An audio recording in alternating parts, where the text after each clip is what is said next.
Hello everyone and welcome back to Otaku Time. I'm the Concerned Commissar and I'm here with the man, the myth, the cringe, that anime guy Rido. Hello, I'm Rido. Yeah. And of course, since it's the second episode, I figured we'd introduce him this time. Last time we talked about my first animes, so what was your first anime? So my first anime was Fairy Tail. I started watching that probably about 4 or 5 years ago now.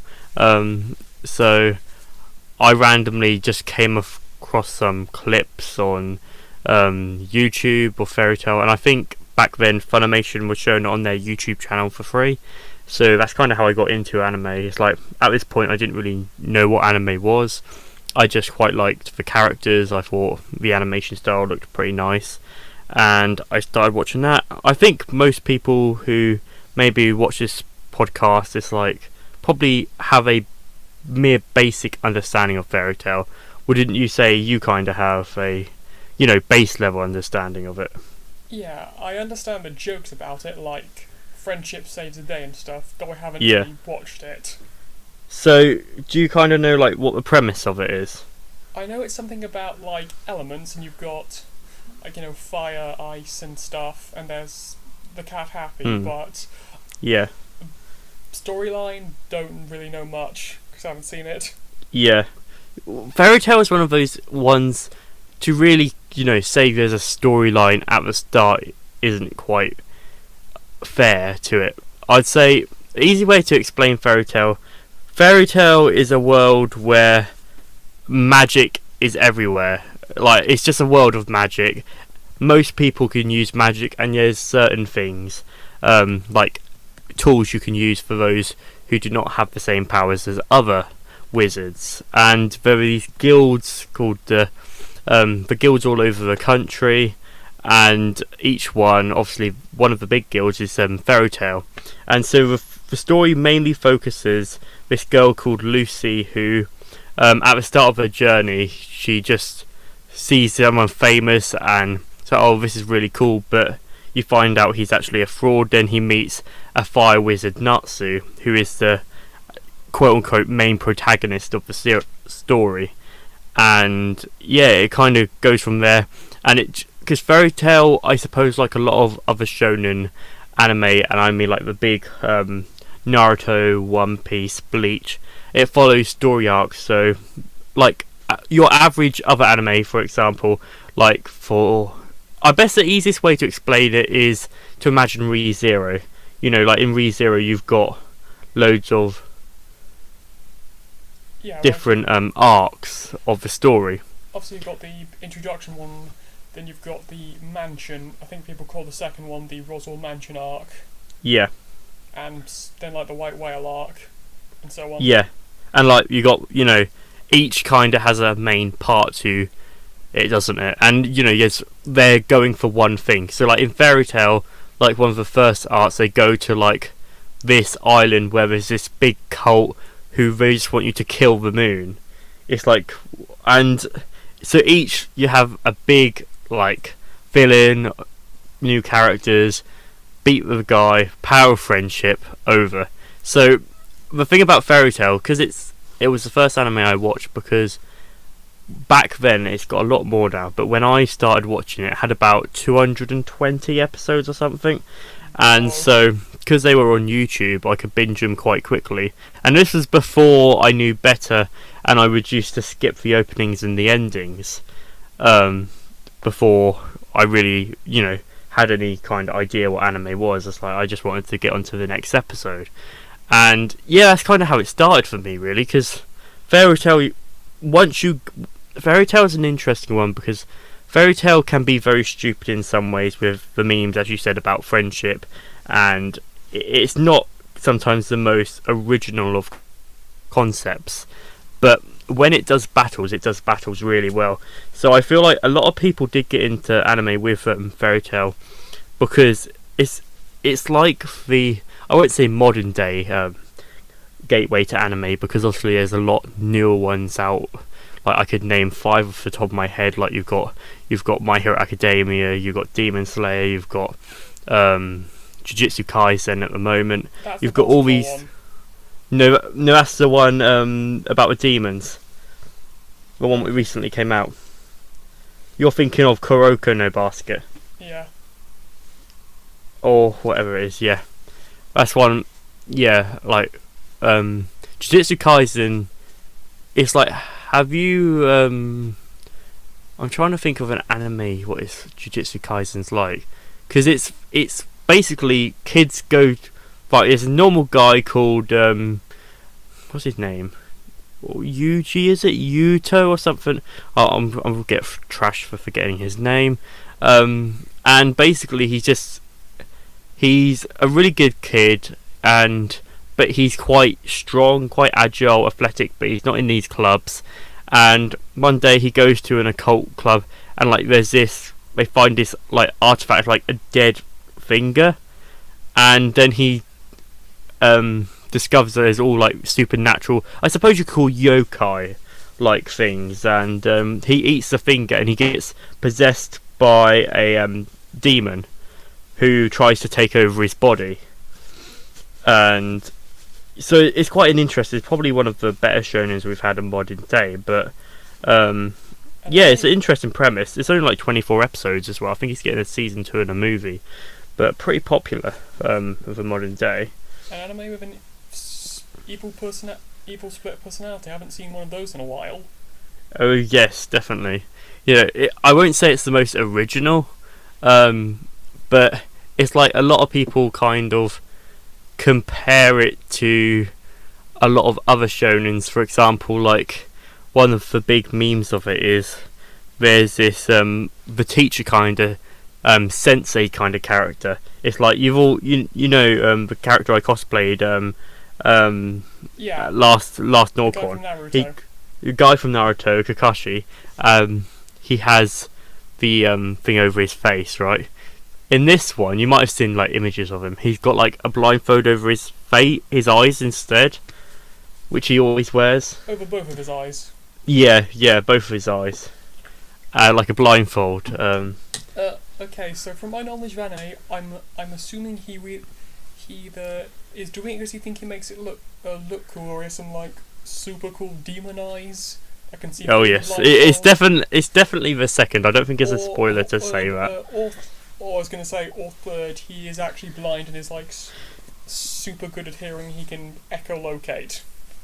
Naruto does it the best, I feel. Like I know you haven't seen any Naruto, but one of the things, like, he always wears the thing around his mouth.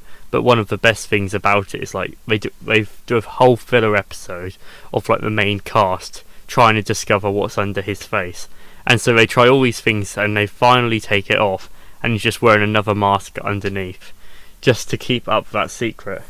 I think like in later Naruto it finally do reveal his face, but it's nothing really bad. Okay, that reminded me of a video that was on YouTube like in the early days with Halo. So Master Chief, the protagonist of Halo. Yeah. Yeah, there was a joking meme song about it when we had no idea what his face looked like. When everyone was big about that, was him taking off his helmet. Yeah. And there was the exact same helmet underneath. Yeah. Like Halo 1 character just taking off his helmet, exact same helmet underneath. Which is a good joke in a way, I think. Oh yeah. It really demonstrates the character of certain characters. I feel like that is something they're willing to keep up. It's quite interesting. But yeah, it's like, so back to kinda what I was saying about like first animes. Like Fairy Tail is like one of like, so I said like the new one. It's an anime, for example, which was not the Naruto, Bleach, One Piece era, past that, but it was like the modern era, which I probably associate like animes around the era Fairy Tail came out were like Sword Art Online, obviously Fairy Tail, and maybe like some of the basketball ones. I think people got a lot into them. Maybe even Full Metal Alchemist Brotherhood, kind of that kind of era. That's when kind of you had more modern anime, but they was quite shonen-esque. It had quite long episodes. Other one I can think of maybe was Hunter x Hunter, They made a reboot of that in 2014, I believe, and so all things like that. So it's a very good gateway into anime, you know. So yeah, I'm still here today watching anime, so it definitely made an impact on me. So yeah, Fairy Tail's good for what it is. You know, it does the job. Fairy Tail is one of the best things about Fairy Tail is it tells you what you're gonna get into if you start watching anime. It tells you it's probably the gateway of tropes. It will tell you every kind of thing, you know, you can expect, what kind of feelings, emotions, like graphical fights you're gonna get, and you know, honestly, Fairy Tail, it's hard to explain exactly what it is and what the premise is, because the premise is so archy, as like repetitive until you get to the final season. Things don't start fitting together. Great, but yeah, that's about my first anime. So I'll probably speak for hours about it if not. So after introducing, we'd go on a thematic thing, talk about sequels. Yep. So obviously you mentioned Naruto. There's Mhm. actually, sorry, wrong anime. Boruto's dad. Boruto's dad. Oh yes, yes. As I've been watching some of Boruto's dad. Yeah. So, see, Boruto's dad has a sequel of. So, the interesting thing about the Boruto dad canonical universe is that you've got what they call, I think on DVD release they called it Naruto Unleashed, which was the 220 original Naruto series. And then a few years later, I think, which I'm now currently watching, is Naruto Shippuden, and this is where like a lot of the memes come from. Shippuden, it's where the famous anime song Silhouette comes from, and probably one of the famous Naruto runs come from that generation. And obviously we have the disaster, which is Boruto, which I would rather not talk about. But sequels are quite interesting. So you haven't seen it, Boruto? I've seen about 20 episodes of it. I think currently there's nearly over 200 already. I don't know. I've watched some. It's like I kind of know what happens in the end of Naruto anyway, because obviously it's hard to escape when it's such an old anime now. But a lot of it, what it does some things well, but Boruto, it brings back like characters as their offspring, but it doesn't do well, I feel like, in justice to Naruto. It's like, I think a lot of people agree, like, Naruto is portrayed as a bit of a like he doesn't really look after his children.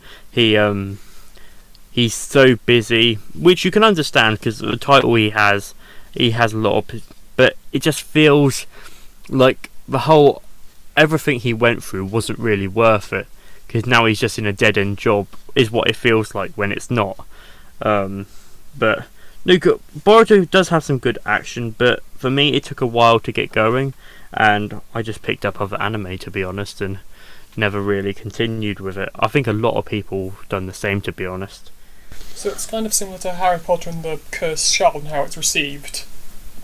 Yeah, well, I feel like it's received probably better than that, because I honestly haven't read The Cursed Child, but from my knowledge of it, it's very poorly received. Okay, yeah, I've read it. It was good, but I think it would have been amazingly enjoyed, like, as a stage play.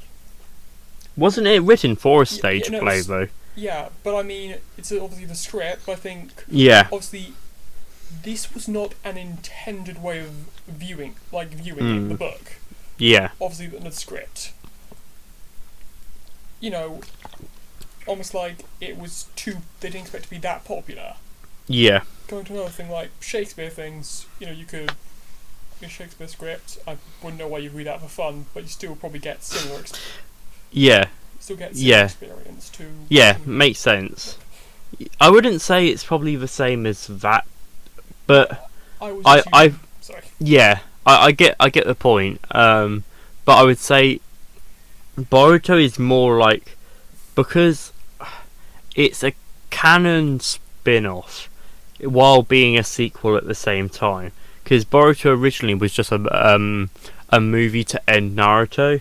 It's just called like, I think like Boruto something. It was a movie, and obviously then that gained traction, and they turned it into its own series. But I don't think they realised how popular it was going to be, and me personally, and I think a lot of other people just don't agree with the characterization of certain characters. That's really all there is to it, to be honest, I think. Yeah, that's kind of why I bring up Cursed Child. I think that's a similar problem to what everyone else viewed it. What I can remember about it, Harry was turned into someone who was not really a good father, didn't really understand his kid, yet you would assume from everything he would try to be. I mean, he does try sometimes, but he would always try to be understanding and nice. Yeah, that's very similar to Boruto, I think. Hermione Granger is turned into a complete idiot with a riddle protecting a time travel device. Right. A riddle on a bookshelf. Fair enough. How strange. Yeah. It's like I never read it for the sake of that. I was quite excited when it first came out, but I never got round to it. And then I heard like bad things about it, so I never even bothered, to be honest. It is kind of my see of it kind of thing. Yeah. Well, so I think that's a perfect example of sequels which are mixed or bad. So do like good sequels, because obviously there's the most famous good sequel of all time, The Empire Strikes Back. Yeah. So are we talking this in any media? Yeah, any media. Good sequels. It's hard to think of any, like, off, because I'm just thinking of some of my favourite movies. Is there really a good sequel? Like, I feel like sequels, as much as they try, very, like maybe we say Empire Strikes Back, but, very few times, and they end up being better than the original. I feel like you need, if you go so high, like at high with a movie, it's hard to get that back. It's like, if we're talking anime, I could give you a few examples, like, depending on the anime, because anime is one of those things. It's like, let's say just for argument's sake, let's use the example of the famous My Hero Academia. For me, the first season, it wasn't bad to say. It does what I feel like a lot of shonen anime do. They start bringing everything out, but season 2 just load it out of the park. I feel like season 2 is still the highest point of the series, and a lot of other anime are like, honestly, just they develop so well. It's like probably one of my favourite sequels. It's like there's 2 sequels, I suppose, I would say just blow things out of the park in anime. 2 of my favourites, obviously this one, it depends how you look at it. It's like, I would say the second season of Assassination Classroom. It's like, while most would consider it to be one show, it is a second season, and because the thing about Assassination Classroom, I reckon you'll probably agree too, is the first season spent time developing every single member of the class. So once that was over with, they got time to explore things they had a whole 24 episodes to explore things in a deeper light, which made season 2 so impactful. I think it just because they didn't have to worry about last minute developing characters, because it's been done throughout the last season so well. Would you agree? Yeah, I'd agree with that. I think with sequels, it's, as you said, hard to top the original, but for 2 ones which I think most people agree with, The Empire Strikes Back and Aliens, the sequel to Right. Alien. But for good sequels and bring out the Warhammer trash again, people mixed about this. Realm Slayer. Right. Okay, so I mentioned last time about Gottfried Gurneson. Gottfried Gurneson, I'm not quite sure. Anyway, he had a series in Warhammer Fantasy which he was a dwarf slayer. Not going to explain that as we'd be here all day. Anyway, but it's one of the oldest Warhammer book series out there, as in made when they were first published. Right. So he's like a pretty beloved character.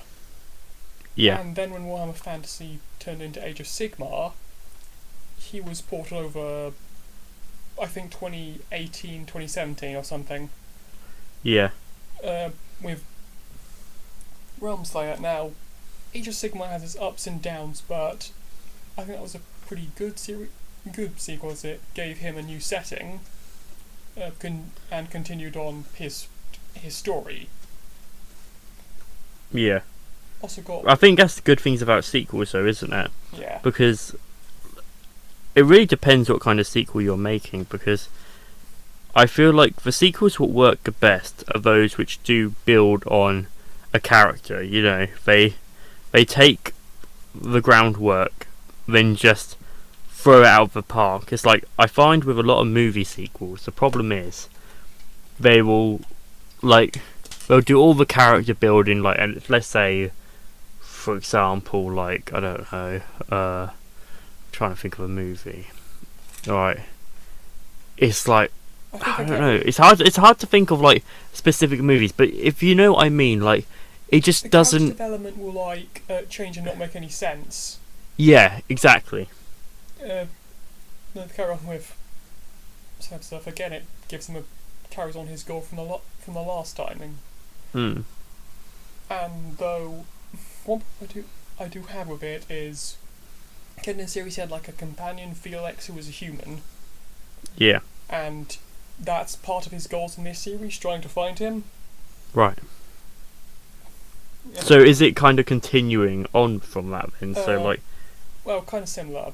The last series, which I'm kind of re-listening to at the moment, obviously ends with the destruction of the old world in Warhammer, and then he gets lost in a different realm and comes over to this one. Right.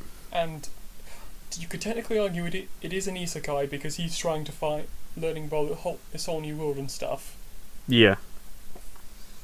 Oh, nice. Yeah, and trying to learn it. But it is pretty funny as he is still how he was in the last series, but even more grim. Yeah. So it just takes his original traits and builds on them, kind of thing. Yeah. So continuing on with sequels, we've talked about good sequels and mentioned a bit at the start, bad sequels. Bad sequels. I mean, obviously there's a lot. But It's we can sequel obviously you talked about Star Wars. I feel like it would be amiss if we're gonna mention it. We should mention obviously the most recent trilogy. We had The Force Awakens, which was pretty. I'd say it was a solid movie, but then the other two, just they were very inferior. Yeah. I feel The Rise of Skywalker could have been good, but it was obviously trying damage control for The Last Jedi. Yeah. Yeah, I feel that's the point. It kind of lost direction. Which I think happens a lot in movie sequels, especially. Yeah. It's I don't know if I would call it a sequel, but another one which straight away hits me is it's not totally. It's like a spin-off, but for Karate Kid. So they made the first 3 Karate Kid movies. I think 1 and 2 were alright. The third one wasn't really worth mentioning. Yeah. And then they made the next Karate Kid, which was about this girl Karate Kid, and it just wasn't good. So it still had Pat Morita, who plays famously Mr. Miyagi, in it. Which honestly, the fact that he was in it still was the only benefit of the whole movie. It's like spin-offs I could talk about again, because especially in the Karate Kid universe. It's like then they made the one with Jackie Chan after Pat Morita sadly died. And that was very like poor as well. It's like spin-offs and sequels are kind of those things. It's like you want to continue a franchise and you want to, make it better, but it doesn't always work. No, we're talking about Karate Kid, so did you see that Cobra Kai show? Yeah, I haven't seen it, all of it. I've seen like the whole first season and a few episodes of season 2. I need to finish the rest if I ever get time. So I just think of that as like a fan of this movie. Yeah, that's the thing. That does everything so well, because the Cobra Kai is near enough a direct sequel to the first movie. Obviously, I've heard characters from, say, Karate Kid 2 come back, but it's like, have you seen Karate Kid? Okay, the only one I've watched is the one with Jackie Chan, but that was kind of at like. Oh right, yeah, the one we don't speak of. I haven't seen the original. Yeah. Though that doesn't mean I haven't been trying to find it. Yeah. But again, I know the basic premise. And yes. So, like, I suppose you've probably even just seen the famous fight at the end, right? Yeah. So Cobra Kai follows the end of that. So the main boy who he defeats in the end, Johnny, it actually follows it from his perspective. So after he lost to the main character Daniel, in that he basically his life didn't go great. Had a kid. I think they were divorced. His father hated him. He was quite an alcoholic. So then he meets this boy who's just moved in, who's getting bullied, and he asked. You find out Johnny decides to save him, and he says, "Oh, hang on, this is karate," and they're like, "Oh, will you teach me?" So after some thinking, Johnny decides to restart Cobra Kai. And so, I don't know if you're aware, but Cobra Kai is the main villainous dojo in the first film. It's like, it's the big... Yeah, I haven't seen it, though I do recognise things from it. I think that's the one where weakness doesn't exist. Yeah, yeah. Correct. And mercy is for the weak have no mercy. It's like... that's where it's from. Yeah. I knew it was from. I think you said it was from one of the Karate Kids. No idea it was Cobra Kai. Yeah. That's like one of their main mottos. And like it's very violent karate. Very aggressive. And so basically, like, Johnny got taken in from a young age to the dojo, and they obviously broke their spirit, and forced this karate on them. And so he decides to eventually, I'll start my own dojo in karate, so we'll be better than that. But then he starts bringing back, the original rules of Karate Kid, and so, but that's kind of the main premise. But then you've also got Daniel as a adult now, running a car company. Yeah. So I think I saw the first episode, and I've seen the trailer. Like, as in Biff, I know isn't doing well, and Danny is wildly successful. Yeah. And also, one thing I don't know about it is that even though Biff is the protagonist, Danny isn't an antagonist. Yeah. When they do different perspectives, it's almost where they will almost. The characters will entirely shift. But it doesn't do that. It's like he's still the same character, but it's just we're following from what I've like, because it's quite interesting the first two episodes. Because the first episode follows obviously Johnny's perspective, and then the next episode follows Daniel's perspective. So then they switch it around. It's like all throughout it. It's quite interesting because the original Karate Kid, we never saw a perspective of obviously Cobra Kai. We saw them as the villains, but this, it takes time throughout the series to go between the training of them and how they're evolving, or should we say de-evolving, like, because you have some pretty decent kids turning to some quite, nasty pieces of work, as like it. So it develops really well on the source material of like the original film, of like what some of the kids done in the first film during the tournament, and to see they could have been decent people, but then they became like this because of the dojo. And in like I think later seasons you find out, hang on, like there's a bit of thing in Cobra Kai between obviously Johnny's section of it and his old sensei comes back and trying to retake control.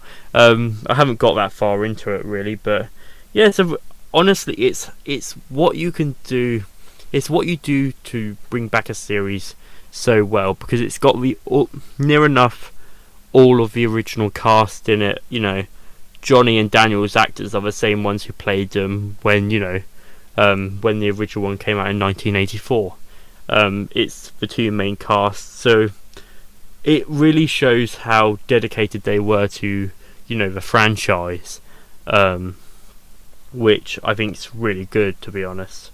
But yes, it's how to do a sequel well, I think, especially for a series as a spin-off, because while it's a spin-off, it is a direct sequel. So yeah, it's pretty interesting. The other big medium, video games. Yeah. A bunch of sequels. Oh yeah, yes. Honestly, there's loads. Games, there's countless. I feel, because it depends how we define a sequel when it comes to video games. Because video games got a lot more remakes, reboots. Not just that, because a sequel for a video game is very different from, for example, an anime or a movie or a TV show. Because the big one, what pops to my mind is two series. What pops to my mind? The first would be Final Fantasy. Very few Final Fantasies are set in the same world. So Final Fantasy 1 is completely different world from Final Fantasy 2, and obviously all the way up to which will be 16. I think only a couple have been confirmed to exist in the same world, and obviously that's not like 8 and 9. It's just random ones what are somehow loosely connected. So a sequel in that manner isn't the same of like a continuation, but we would still say they're sequels. They're a sequel because it's the Final Fantasy game, but it's a sequel to that first one. So I don't know if we could call it a sequel when Final Fantasy 16 is coming out later this year. So, but who knows? But anyway, but the other one what comes to mind is obviously one close to my heart would be Pokemon, because for the same kind of reason, the only game which is really ever confirmed to be in a sequel is like a movie canon would be Soul Silver to the original, like Red and Blue, because there's links to it, but none of them are directly related. Sure, some characters might reappear, but it's never seen as a continual story. Yeah, or but it's it like could be taking place simultaneously, or exactly, or like generations apart. But then we have games which are obviously stories. For example, one of the big ones would be the Arkham series, which obviously does feel a lot more, linear. Should we say linear to an extent? Yeah. You've got a story from Arkham Asylum to Night. Yeah. Yeah, and if we're going to talk about game sequels, obviously it would be a miss not to mention Arkham City as everything it did. For its age, it was a phenomenal game. Oh yeah. It changed everything from Arkham. It took obviously Arkham Asylum and made the map so much nicer, so much bigger.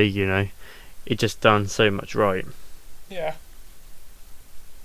Is there any game sequels you would probably say Well, which really stand out for you? Again, something. It's not really a sequel. EDF 5 to EDF 4.1. Because one thing they did EDF 4, then they ported that and remade it. Not really a remaster, but not really a remake. Yeah. That creates 4.1. Right. Then EDF 5, which is because the weird thing about EDF, it's got a bunch of timelines. Right. Like EDF 5 is an entirely new timeline, which is getting the new sequel 6, which is coming out late this year, Japan, and no Western release date. But considering how it's recently been getting more and more popular, they'll probably make it faster. Yeah. But yeah, same thing. They kind of improved on gameplay, some new features, and because it's EDF, they filled more enemies. They filled the screen with more enemies. Yeah. Because that's what you play those games to do. So you kind of just make, what's good, and you just make it better. Yeah. Yeah, I feel like that's what I mean when, it's hard to define a game sequel compared to move, because a sequel can just be a remaster, can't it? Yeah. It could be a remake, obviously they take things and improve upon it, So it doesn't always have to have a progression. It can be anything really, as long as it's in a way in the same kind of game series. It is a sequel. Yeah. Yeah, like you mentioned, obviously there's some games with stories. That's the old Modern Warfare games. We mentioned Arkham.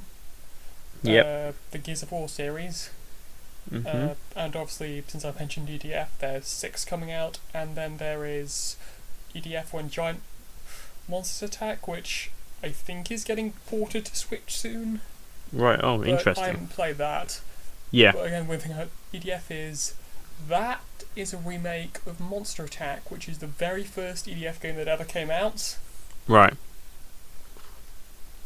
Interesting. Yeah, there's also... Actually, there's 2... Because since it's Japanese originally, there's actually 2 games made by the Western developer. Right. Insect Attack and Iron Rain. I haven't played Insect Attack, though Iron Rain is pretty good. They all kind of follow the same kind of, flying around, defeating insect-like monsters, I suppose. Yeah, basically, to go sorry PDF, it's just... I call them formulaic, but then again, you don't really play an EDF game for the story. Yeah. You play it for some fun. I suppose, in a way, obviously, don't kill me for this, but it feels maybe similar to, like, for example, a first-person shooter. Like, I feel like most of the time, you don't really play them for the story, don't you? You play it for the combat. Yeah. It's like, again, just aliens attack, EDF gets advantage, new enemy type introduced, push back, find something to defeat this new foe, rinse repeat to the end. Yeah. Because obviously another problem with sequels is image character, but sometimes if you're going anime or stuff or combat, like power scaling, as I think Dragon Ball Z says. Yeah. Yeah, because obviously with a sequel, if you're trying to introduce a new big bad, it can almost entirely change it. E.g. this villain which nearly knocked down the protagonist, oh no, they're going to be defeated by this super special weapon, oh no, we're looking for someone even better, or this magic item is even more powerful. Yeah. That can kind of ridiculous. Yet. So again, obviously I know it's anime that mainly does that. Yeah. well, Dragon Ball is quite known for it, isn't it? Yeah, because that's when we Always get power levels and stuff. parallel is Dragon Ball, because the Dragon Ball in a sequel kind of aspect is very interesting, because if we think about it, Dragon Ball started as, I don't want to say a slice of life anime, but it was never what I would call, like, what we would call shonen today. Because shonen today, for me, I think of big battle, crazy, battle tournament arcs. Obviously, the original Dragon Ball was known for tournament arcs as a way, for all the martial arts tournaments. But a lot of the time, it was just like about this monkey boy, going around with friends and collecting Dragon Balls, and occasionally, fighting foes. It wasn't anything. Then, obviously, the original Dragon Ball came to an end, and obviously Dragon Ball Z came on, which completely, like, changed what Dragon Ball meant as Dragon Ball. Yeah.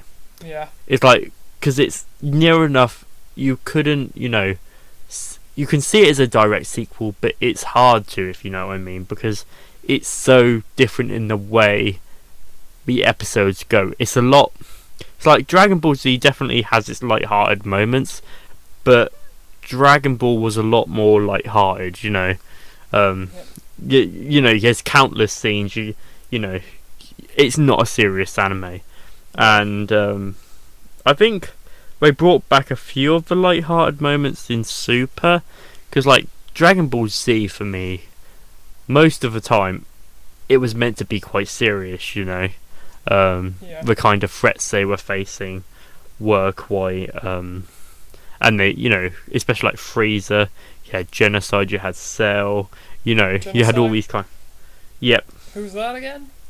Huh? Who's that again? Genocide. I said Frieza and Genocide, Oh, okay, so I thought you said Genocide. Obviously that's what you want to do, Genocide. Frieza, the androids. Cell. You had Majin Buu, and obviously you had where obviously with the Vegeta saga, when he went bad again. Yep. Obviously you had quite a lot. They were quite serious arcs, they weren't. You had Vegeta, Vegeta again, and yes, Vegeta again during the Majin Buu arc. Yeah, a lot of Vegeta, which I like, because I think Vegeta is one of the best characters in the show anyway. Oh yeah. But yeah, it's interesting how it's like, I kinda don't think Dragon Ball is going to change its format again, because the last time it really tried to change its format was GT, and GT is very infamous, I'd say. It's like, I haven't watched too much GT. I think I've watched a few episodes, and like at the start of GT, it seems quite similar to the original series. But then I've seen clips of it later on, and it kind of goes into Dragon Ball Z kind of territory again. Yeah. So it I think as soon as like Goku gets back to his normal age again, things just go back into Dragon Ball Z kind of era again. Yeah, because Goku has got an archetype which actually is filled up by a lot of animes. Because for protagonists for Shonen Seinen, you've obviously got like two main archetypes. Yeah. You've got Goku, or more similar to Guts from Berserk. Yeah. But obviously missing some of the very interesting nuances of his character. Mm. I think well, then again, they're the same for all things, all mediums in genres have their archetypes. Yeah, especially, I feel like anime does that well, to tell us the archetypes, Obviously, I could probably name a few of it, like, because we've got, obviously, as you said, shonen, which is roughly translated as boys manga or boys anime, mainly. Then obviously got seinen, which is like more older adult, made for probably like, I'd say probably, I don't know, maybe late teenagers, Yeah. Then obviously you've got like shoujo, Shoujo Ai, by Shoujo. Is Shoujo Ai like the equivalent of seinen or Shoujo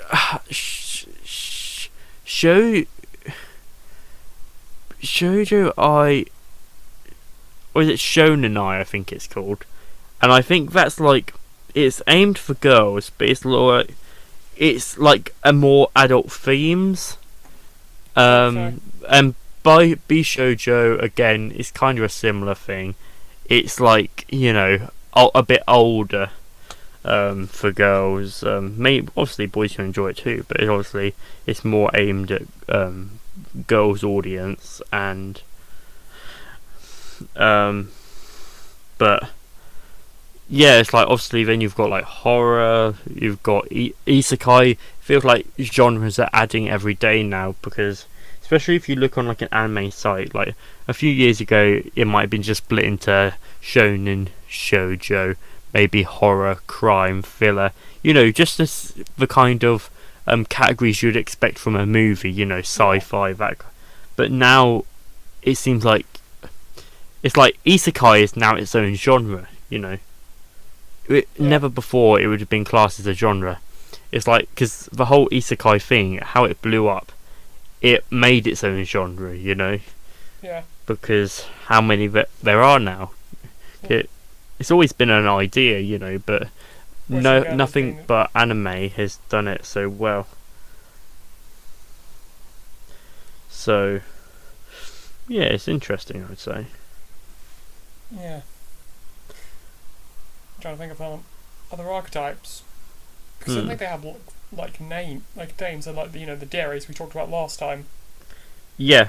So yeah, obviously, seinen is like one of the main ones. It's like it's hard to. Obviously, the main ones are, as I've said, shonen, seinen, shoujo.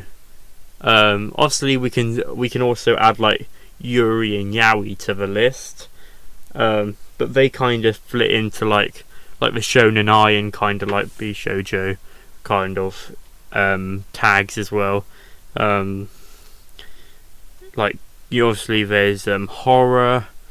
Is like a big main one. I suppose like sci-fi, as we said. Maybe like a big one you see a lot is the genre called school. It's like school seems like it's in everything at the moment, but it's like, especially anime, school is probably one of the biggest things for them. Most animes do have school in it. Yeah. But yeah, like magic, I remember back before the days of Kiss Anime, when I first started watching anime, going down the list of genres on there, and honestly it's never ending. The amount of genres you can choose from for different animes is crazy, really. Yeah. I was thinking more like about not just genres but character archetypes. Oh right, so okay, so obviously we've said the main ones last week. Well, not last week, last episode. Yeah, like for the, yeah. So we've done the Deres character types. Yeah. So what else is there? Because obviously, see, I don't know about you, but Deres are often acquainted to the girl characters. But they could be anything there. Yeah, it's like obviously I can think of a couple male tsunderes, especially like the guy from Aho Girl. Yeah. There's also the other one would be the main character from Hayure. Don't know if you've ever seen that. Nope. Also, there was this pretty good OVA, which was I think it roughly translated as my my boyfriend is a tsundere or something. Okay, I think I've heard about that, but yeah, it's just like it was a small like O&A, I think they called this short 5-minute episode animes. Yeah, it's like, but other than that, it's like, what do we think of when we think of like other male characters as like personality types? It's like, Obviously, I you mentioned know, like the Goku one. yeah, You know, Goku. honourable, uh, lives for See, fighting, bit for dumb. me, I would call them a shonen protagonist. Yeah, the It's archetypical like, one. it's like, so a way to explain, like, I call it like near enough main characters mostly, but for like, especially like characters, you know, anything which is like, when I think of a shonen character, I use archetypes. For example, Goku or Naruto. Though, you know, those kind of characters who, are really kind, but they have really impressive, overwhelming powers. And then we have the subgenre, which like a lot of people would name I call it the Kirito or the Jesus-kun archetype. You know, really bland looking. I would call Kirito more a mixture of, I think, the second big archetype, but I think that's more in seinen. What would you say? Would you say he was seinen? I don't know what to call it, but I would say Kirito's halfway in between like a gut style character from Berserk. I don't know. Again, missing a sword, tries to be dark and mysterious, though missing some of the nuances about Guts' character. I think it's fair to call Kirito a shonen protagonist, but I feel like Kirito has created his own kind of archetype similar to how Goku has, because the thing about Kirito is he tries. Kirito is very what I would call, which you see in a lot of anime, he's an introvert. I feel like you can maybe say introvert is its own, character type itself now, because Kirito, I feel like, is one of the first to really, because after Sword Art Online there was lots of shows, there was loads of isekais about gamers going into a different world, another world with my smartphone. There was what was the other one of the darker ones I remember, like it touched on slavery and things. I can't think of the name of it off the top of my head. Rising but of the Shield Hero? No. One before, one a lot before that. Shield Hero. It was. Oh, what's the guy like? It was like I don't. It had one of those really random names, like a typical isekai, light novel title. Yeah, but yeah, and that had like, but all those kind of isekai and like a lot of a character like this kind of look bland looking, not very muscly like Goku, for example. He's quite, quite thin, that kind of stereotypical like Kirito look, I say, because Kirito, he doesn't look overpowered, but obviously he is, and they have that kind of like same kind of style to it. So it's like I call it the Kirito archetype as such. So again, I keep mentioning it, the Guts one, which is, the big, I'm using edgy. Often they, again, miss some of the differences, because I don't know if you've read the first Berserk novel, but No, I haven't. Guts is ridiculously edgy in that, but then in the end you get some of the nuances he's famous for. As in, he says something really dark, but he actually looks regretful after saying it. Yeah, because Guts is quite a complex character from what I know, Obviously the manga is quite long, so obviously they've got a lot of time to develop his character, and obviously, some of the themes of Berserk which make it, quite dark. Obviously, that's good character development in its own right, It's dark, dark fantasy with all that good stuff, and often does, because I'm reading the manga, cut back some of the wider scenes of the world. For quite a fair few parts, it's more just Guts just wandering through and kind of hearing about the after effects of it.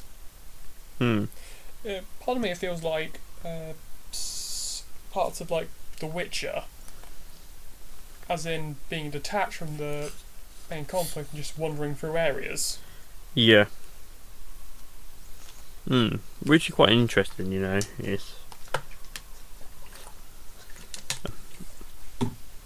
I feel like, you know, Berserk is like something I want to read, but it's quite big, you know. Berserk takes a while to get into, you know. Oh yeah. So it's quite a big read.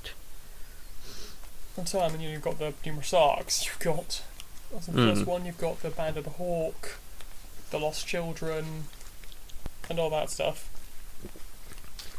Yeah. Yes, I've always find. So I don't know about you, but I always find, you know, reading a very long manga quite daunting, you know, because I've always been the kind of person who likes to pick up a volume in a shop, you know. It's how I got into a lot of Shonen Jump mangas. I picked up the first volume when they first came out, and you know I would get them each month and you know read them that way. So it just makes it a lot. It's like Berserk probably got about, I know it's got loads of chapters. It's the same with the JoJo manga, you know. I really want to read the JoJo, but honestly, it's very long. Yeah, and that's an understatement. You know, it's crazy, isn't it? How long it is. You know, I always think Berserk. The problem with Berserk, it obviously, really, it's not that much. But Berserk, in a way, there's a lot of volumes. It's quite expensive to do normal habits, which means you have to kind of read it online. And you know, it can take a while to get through, you know, and but you know, it can take a while. Yeah. See, how would you like prefer? I think because you prefer to read on paper as well, don't you? Yeah, I prefer to read on paper, but again, the main issue is for quite a lot of stuff, it won't be translated yet. It's quite hard to get, like. Data Light, that only got released recently for the light novels. Yeah. I think it actually got released in English. The first one got released after the last light novel got published in Japan. Yeah. So, because it's quite strange, because you know, Data Live is quite an old manga, I think. Not manga, light novel, but okay, I think it's the first volume is just over a year old. I think it came out October sometime, October 2011. Yeah, that's what I mean. It's like nearly 10 years ago, isn't it? So yeah.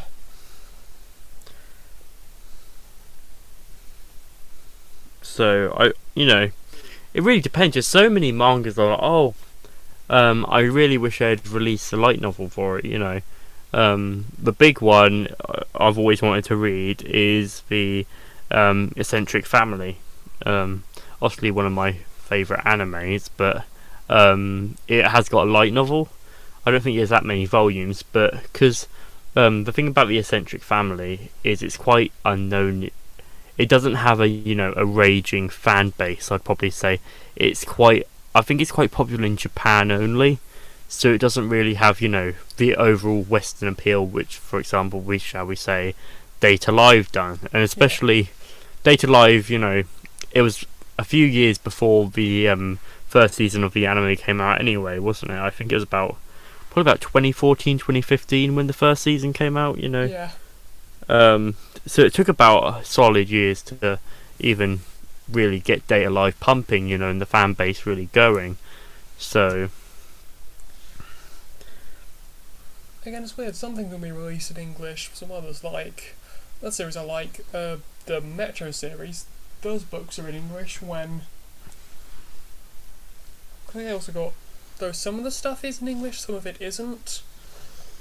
Like the author, Dimitri, I'm not going to try to pronounce his surname because I'll butcher it. yeah, Kind of releases open source thing where people could write different stories in the Metro world, but set in different countries.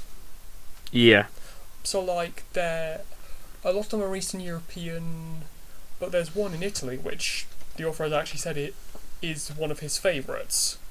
mm. I haven't read it because it is in English. It's in Italian and Russian and one other language. Is there no fan translations? Can't find them, no. Right, yeah. Mainly it seems to be about like a priest wandering across Italy and stuff. And one stuff I actually have wanted to read is there was a one set, like, I've heard set in England, this during that, but never got translated to English. Oh, right. So, I haven't really seen much of it, but from what I did see, I think it was written by, I think it was Russian or Poland, or Eastern European, who was living in London but then moved back, so wrote it in... Oh, that was the other language. I think they've all been translated into Russian and Polish, because I think that's where the biggest fan base is. Yeah. Games. It's kind of set in that kind of, yeah, you know, obviously because it's area. Obviously because the main ones are set in the Moscow metro. Yeah. Of stuff, but Polish because similarly.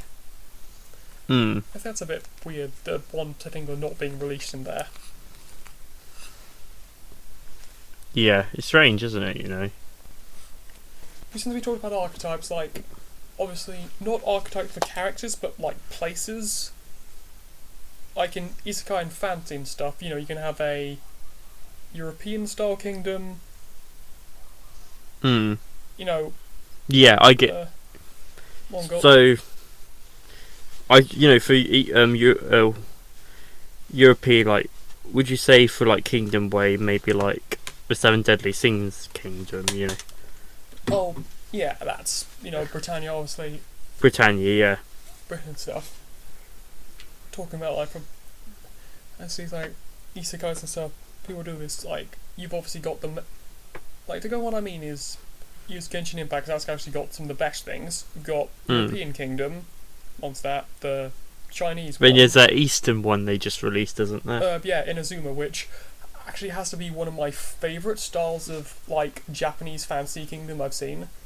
Because, you know how, like, it's got the electro theme? Because each region's gonna have, like, a theme based on the elements. Right. Because obviously that's the god ruling it. They've got, like, the Japanese buildings, but you know, like, those, not the temple gates, but, like, those upward arches. You know, like the crest of samurai helms? Yeah. On buildings. It's like that, but they're jagged, like, because obviously it's electric themed. Like they're lightning bolts. Again, I think that looks particularly cool. Yeah. I think Genshin Impact does do well with its, you know, world building for what it is, you know. Because the thing of what always gets me about Genshin Impact is the fact that when I started playing, I didn't really have very high expectations for it, because I played it for about, I don't know, I'd done about 10-15 minutes when the game first came out, and I never really got it. But it's very impressive, honestly, because it's very in the similar style of Breath of the Wild, but it does so much, you know. It's done to a good level for a free mobile game. Yeah, you know, for a gacha, would you ever dream it'd be like for good? For a gacha game, I've also, from me, you can get good without paying a single money. You know, you can get better than people who pay money for it. And also, one thing I do like about it is, from seeing what they've got planned, some of the other lands, they're based on regions which I don't think are seen in fantasy enough. Like, what's next, I think, is the Sumeru, which is based on India. Right. Then another one, which seemingly has a France/circus theme. Yeah. Yep, and God of Justice, so I'm expecting some, say, ubiquitous memes. It's quite funny you say about her. Last night, I was scrolling through the YouTubes, and this video came up, top 50 hated anime characters, and guess who appeared on the list? Seiyu. Yeah, good old Seiyu appeared on the list. Yeah. And our good friend, do you want to take a guess who was number 1 on the list? Okay, his name escapes me, but dog guy, the guy who combines his Yeah, dog Show with dog. Tucker. That's Show it. Tucker. Yep. Yep. Yeah, good old Show Tucker was number one. Yeah. On the most hated anime characters. Yeah. And like, not trying like, oh no, watch my video, but obviously since I made a video about it, I do think Seiyu's a bit misunderstood. Yeah, you can think that, but Okay, do get me wrong. she's messed up, isn't she? Yeah, she's completely messed up, but I understand why people hated. But I feel her character was kind of done intentionally, because again, I think she seems to be more a protagonist, like, obsessed with justice and good, cares about her allies. But obviously seen from the guy they're fighting perspective. Yeah. Yeah, it's like I get her. It makes sense, why the way she is, because all the things that happen to her, they make sense. But I still won't, I don't think she's, she's still pretty messed up, even though, Oh no, it's messed up, and I understand why people hate her. But again, so I don't hate her as such. I dislike her. I feel like it's like I dislike her as a character. I don't dislike her as an anime character as such. I dislike her, just genuinely for what she, for what she'd done in the series, Yep. If you get what I mean. Yeah. The impact is, I think there's since there's 7, there's 2 more regions. There's another one which I think it's Middle Eastern style. I'm not sure. Right. And then you've got glorious motherland of Sneznaya, which of course is Russian. Yep. The point where They better be wearing some Russian hats, otherwise it will be a failure. Well, I mean, obviously the coats and the NPCs where I think are a style of Russian coat. Yeah. See, you'd expect See, I didn't know if Russia would be quite like a snowy area, but there's already one of those anyway, isn't there? A snowy area. Yeah, but yes, I'm expecting something similar to that. Yeah, but again, I've got to give them props for going for different areas. Yeah. Like, they're quite bold, aren't they, to do what they're doing, because you would expect maybe for them to, keep with a formula, but they are actively, creating new areas, making it more complex, which, for a gacha game, you've got to give them that credit. Yeah, implement isn't the best, and I do actively like it. Credit for some of the really interesting lore and stuff. And again, not just basing it on typical areas. Yeah. Also, they introduced me to the fact that dandelion wine is in fact a real thing. Oh, really? Oh yeah, real thing. See, that's quite nice. It is actually based on real things as well, then, isn't it? Yeah, I'm going to say that's obviously what they inspired by. Yeah. Because they've got those ones just introduced, because obviously they've got the typical fancy things, which, there's usually some kind of fancy Roman Empire. Yeah. Or fancy Vikings, which again the Roman Empire is, I think that's basically in everything. You've got the Empire from the Elder Scrolls, that's the main example. And then you've got the fantasy Mongols, which Dothraki, the ogres from Warhammer Fantasy. Mm.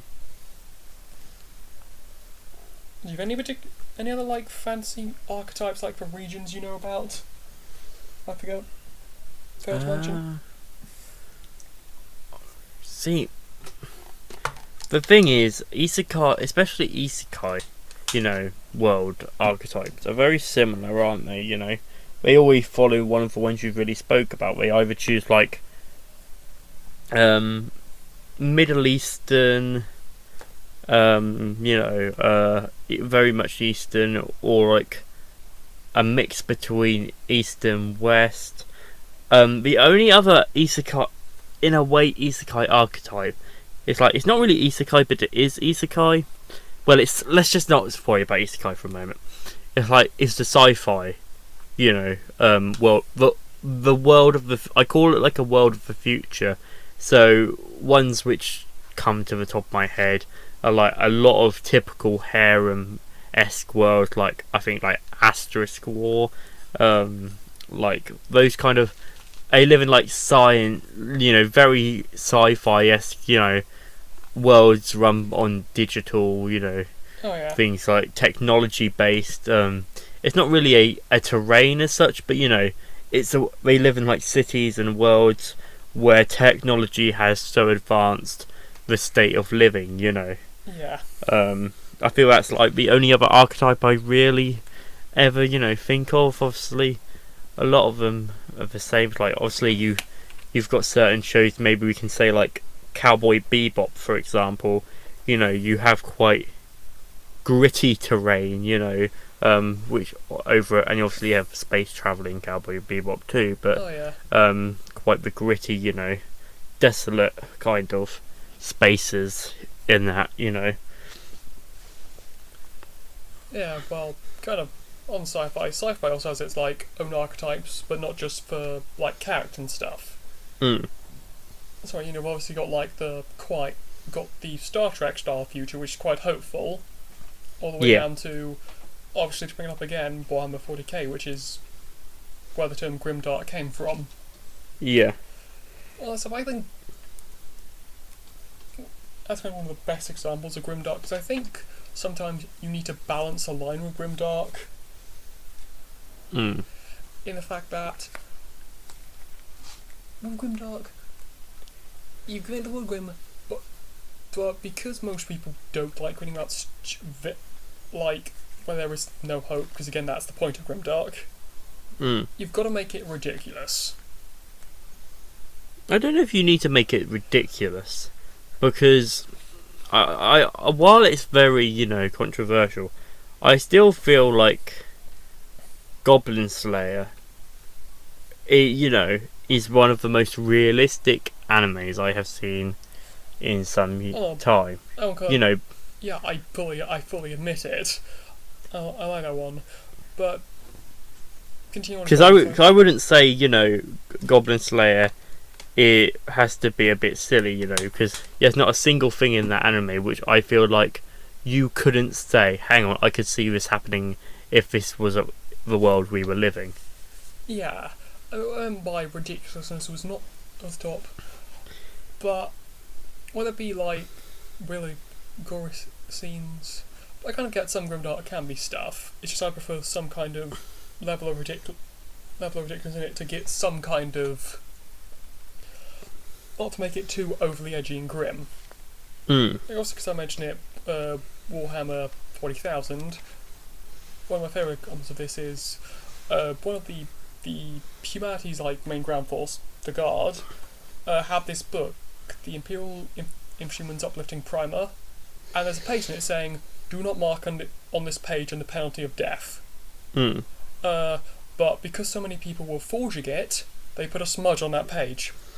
Right. Officially on the printing of it, in like the law, there's always a smudge on that page. Yeah. On the page where That's you're not quite meant to mark under penalty of death. Yeah. It's the irony, isn't it? Yeah. Hmm. Pretty interesting.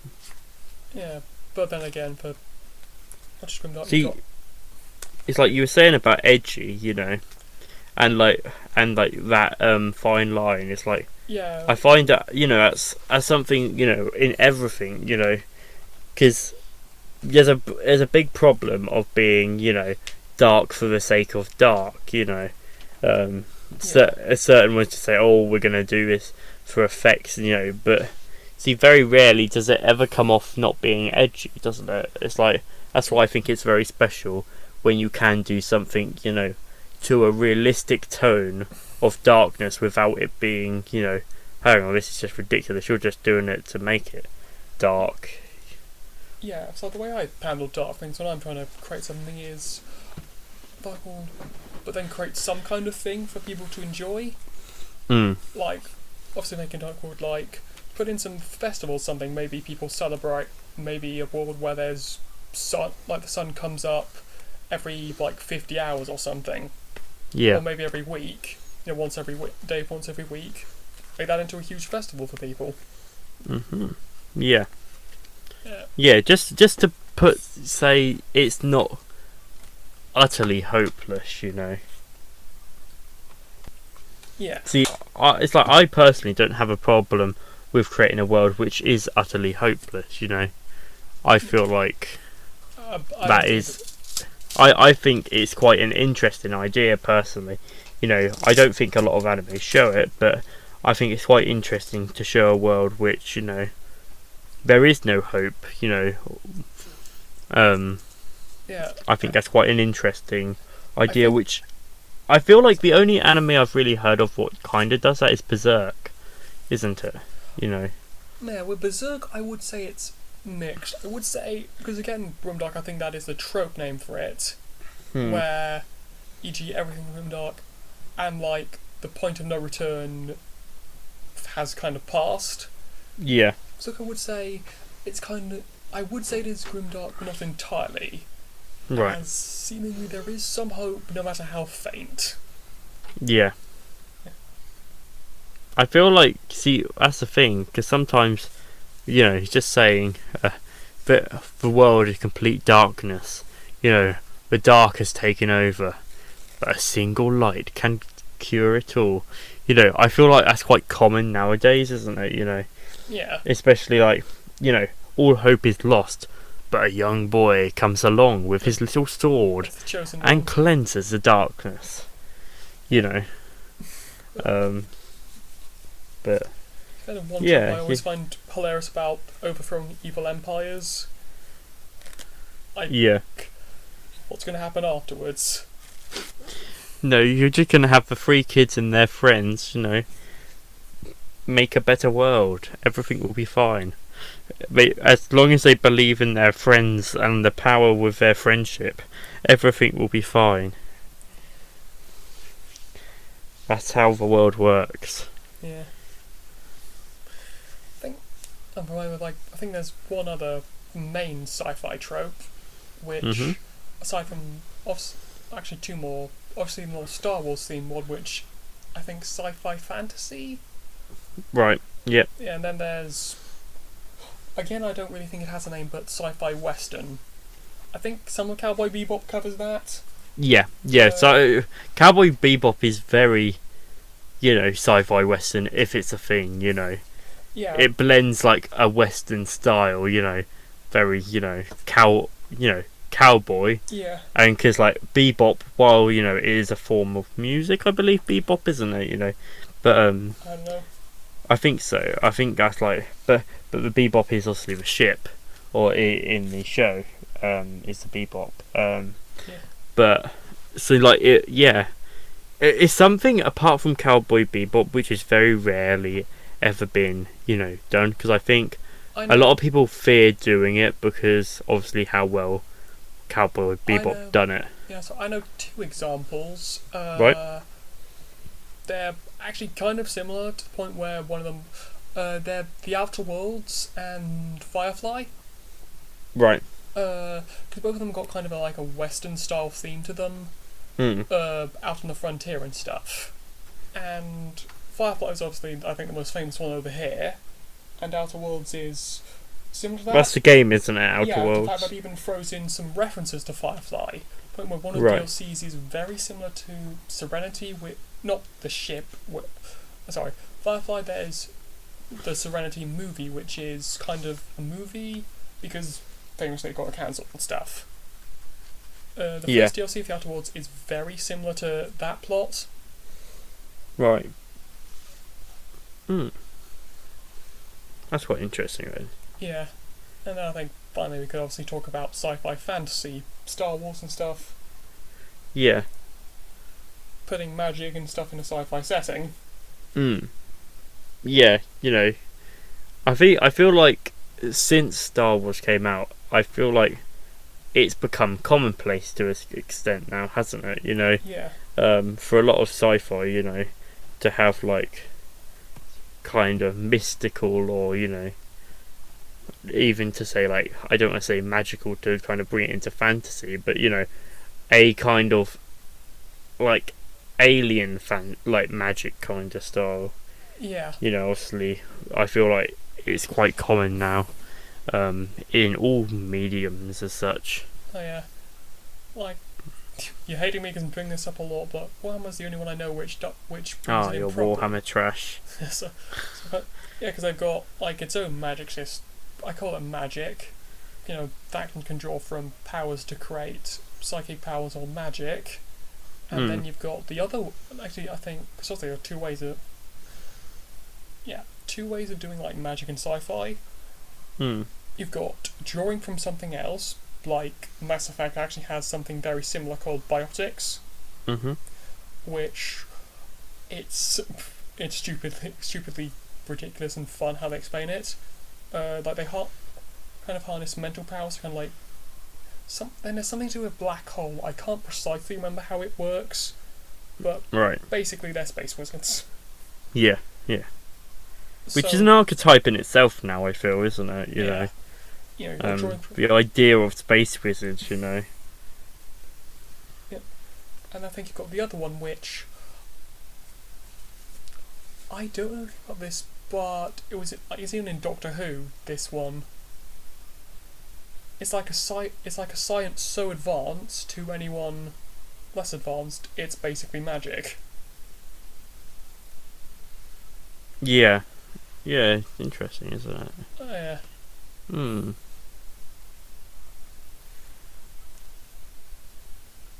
you have anything else you want to say? No, I think that's it, isn't it, really? Yeah. I feel we've run out of things to say. Yeah. Right. So just end it now, or get some ending statements? Just do ending. So I'd just say, I don't know, just end. Oh. Sorry. Spoke about a nice range of topics today. No, not just anime. Yep. So we've talked about, all the way from anime to like sci-fi to quite, some deep stuff today. So yep. I think we're done it all. Okay, so I don't know about you, but I feel like we're drawing nicely to a close. We've talked about a lot of subject. Is do you think that's it? Yep, I think that's it. Nice. So I think, we've had a good conversation here. We've gone to all different areas today, Obviously, as we always say, nothing has to stay in anime. While we've talked about anime, we've talked about other sci-fi, other TV, movies, games. We've done the whole round today. We've done the whole shebang. That's the word I'm looking for. So, that'll bring us into episode 2 of the podcast. I hope you enjoyed. If you did enjoy, please consider on liking and subscribing the Otaku Time channel. And if you feed the almighty algorithm to which we all serve. Exactly, we need those views. Please, I'm begging you. I need some food to eat this week. And please also consider checking out our own private channels at the Concerned Commissar, you're me because I've got the Kazuma one. Yep. And obviously I'm Rido, so at that anime guy Rido. The description, obviously they'll be in the description, our channels. We'd really consider checking us out if you like kind of our content. We do a lot of anime, but but if you're interested in that stuff, please consider checking us out. So without further ado, that's the end of the episode 2, and we hope to see you on the next episode of the podcast. See you later. Bye. So I hit the download button, is that right? Yep.